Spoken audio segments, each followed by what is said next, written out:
Okay, class, we're looking at page 398. This is the sum and difference formulas. Okay, I've tried to write out those formulas and have them on here, but as you can see, my handwriting on this thing is so bad. It's already so bad, so I'll just let you look on page 398.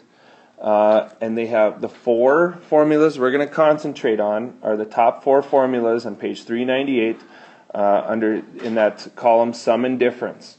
So sine of u plus v equals the sine of u cosine of v plus the cosine of u sine of v. Okay, and then there's three other formulas that go along with sine and cosine. Notice the differences. Maybe pause this video and see if you can notice both the similarities and the differences. Okay, so hopefully you pause the video and you just checked it out. Now these aren't formulas you're going to have to memorize. I have provided you with these formulas on that first note sheet I gave you. It's on the back side. Okay, so I have these four formulas to help you just kind of recall and remember and as you go through these problems. So what kind of problems are we going to see? Okay, well the first type of problem would be example 1, and we always start easy and then they're going to get much more difficult. Okay, but this first one shouldn't be too bad. So it's the sine of pi over 12. What does that equal? Okay, well again, we've done this problem a number of times. When we're looking for a ratio, we use the sine function and we can just type it into our calculator. Okay, so sine pi over 12, you just type it in sine of pi divided by 12, okay, and you get an answer. Now that answer is 0.2588 and so on. So this is a rounded number. Okay, but the book wants us to find an exact value. Okay, so how do we get an exact value? Well, we use one of these formulas from page 398. Well, we're going to use one of the top two formulas because we're dealing with sine. Now we look on our sheet, again, the original note sheet I gave you, and we try to find two angles that either add to pi over 12 or subtract to make pi over 12. Okay, well, I don't always see pi over 12 very well because it's in radians. So what I'm going to do real quickly is turn this into degrees. So pi over 12 to degrees, wherever I see a pi symbol, I'm going to substitute 180 because pi and 180 are equal. So I'm going to change pi to 180 divided by 12, and this is going to be my angle in degrees. So 180 divided by 12 is 15 degrees. So now what we're trying to do is find the sine of 15 degrees, and not just a rounded number because we actually already did that. We're trying to find the exact value.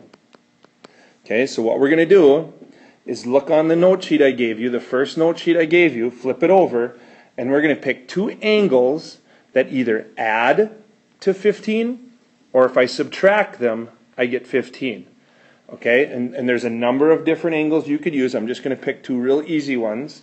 I'm going to pick sine of 15 equals sine of 45 minus 30.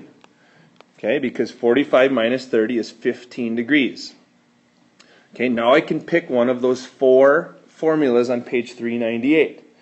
Okay, I'm going to pick the second one because the second one says if I have an angle minus an angle, which we have 45 degrees minus 30, then all I have to do is figure out what sine of u is, cosine of v, and subtract cosine of u, sine of v. Okay, so what does that mean? Well, let's substitute in what we have. We have sine of 45 minus 30, and that's going to equal sine of 45 cosine of 30 minus cosine of 45 sine of 30. I apologize, I'm running out of room here. Maybe I'll just go ahead and erase this here and write it below. So this equals sine of 45 cosine of 30 minus cosine of 45 sine of 30, right? Because sine of u is the first number, 45. So this is u, this is v. Cosine of v, second number, cosine of 30. Minus cosine of u, first number, 45. Sine of v, second number, 30. There. So now I have, the reason we do this is because on my sheet now I have sine of 45. That's the square root of 2 over 2. Okay, and all you have to do is, remember, use battleship. Look at sine, go down to 45, square root of 2 over 2. The cosine of 30 is the square root of 3 over 2. Cosine of 45, square root of 2 over 2. So this equals this. Sine of 30 is 1/2. Okay, and now I just need to simplify this.